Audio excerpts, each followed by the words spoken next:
கட்டி கொஞ்சம் தெரியல. நீ உள்ளுக்கு உண்ட எனர்ஜியை ஏத்த ஏத்த ஏத்த வெளியீடுகள் குறைய வேணும். வெளியீடுகள் எல்லாத்தையும் புனரமைப்பு செய்யணும் திருப்பி. அப்போ உங்களோட வாழ்க்கை ஒரு சின்ன வட்டத்துக்குள்ள வந்துருமான்னு நீங்க கேட்க தேவையில்லை. எல்லாரும் ஆத்மாக்கள் தான்.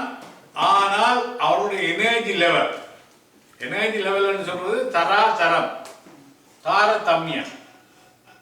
புரியுதோ? சாதாரணமா எனர்ஜி லெவல்ல உங்களோட குடும்பத்துக்குள்ள பழகிறாக்களுக்குள்ளேயே நீங்கள் உணர்ந்திருப்பீங்க. ஹை எனர்ஜி என்றால் நீங்கள் ஹை லெவலுக்கு போயிருவீங்க. அப்ப கோபம், தாபம், இந்த குரோதம், பழிவாங்கல், மதம், ஆச்சரியம் இதோட்டு விடாதுங்க. அந்த உயர்நிலைமைக்கு போறது நீங்கள் யாரோட போய் பழகிறீர்கள் அதெல்லாம் உள்ளவே எடுக்கப்படுறது.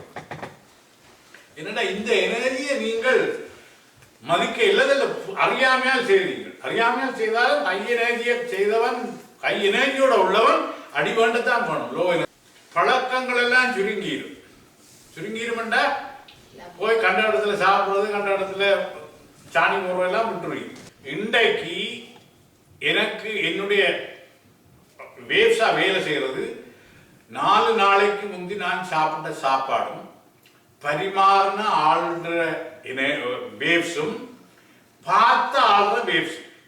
இன்றைக்கு என்னுடைய மென்டல் மேக்கப், பாடி மேக்கப் முழுக்க வேலை செய்கின்ற எனர்ஜி 4 நாளைக்கு முதல் நான் சாப்பிட்ட சாப்பாடும் அதை சமைச்ச ஆள்ற வேவ்ஸும் அதை சமைக்கிற பொழுது சமைக்கிற பொழுது நான் சாப்பிட்ற பொழுது பார்த்து ஆக்கிற வேவ்ஸும் சேர்ந்ததுதான் இன்றைக்கு. புரிஞ்சுதா? இதெல்லாம் மெட்டிகுலஸ்லி கணக்கு பண்ணணும். சில வழிகளில் அதே சாப்பாடு மிக ருசியா இருக்கும், சில வழிகளில் அதே சாப்பாடு ருசியாவே இல்லை. அதே குக் அல்லது அதே பண்டாட்டி பார்க்குறாக்களும் வீட்டில் உள்ளாக்கள் சாப்பாட்டில் டேஸ்டில் அல்லது அதனுடைய அப்சார்ப்ஷனில் வித்தியாசம் இருந்ததோ இல்லையோ உணர்ந்தீங்களா இல்லையா? பார்க்கல நீங்க இல்ல ஒவ்வொரு நாள் அது வித்தியாசம் வருது. வித்தியாசம் தெரியுது, அது ஏனென்று தெரியாம இருந்தது. ஏன் இப்படி டேஸ்ட் இல்லாம வருது?